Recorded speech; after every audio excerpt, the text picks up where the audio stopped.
खुश आमदीद। सफ़ा नंबर 27, जमात अव्वल। नीचे के चौकोन में कौन से फल और परिंदे कितनी मर्तबा आए हैं, गिनो और लिखो। पहले हम देखेंगे सेब। 1,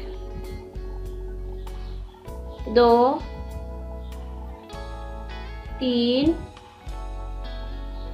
4, 4 मर्तबा सेब है। इसके बाद देखेंगे चिड़िया।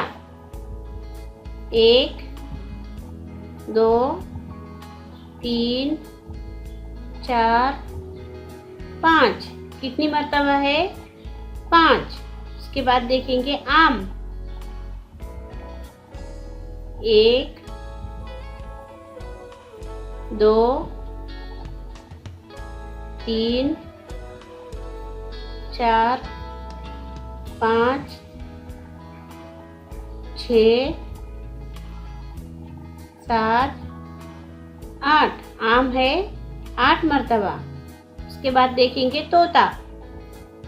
1, 2, 3, 4, 5, 6, तोता 6 मर्तबा आया है।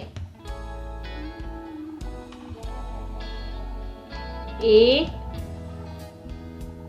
2, 3, 4, 5, 6, 7, स्ट्रॉबेरी 7 मर्तबा है। शुक्रिया।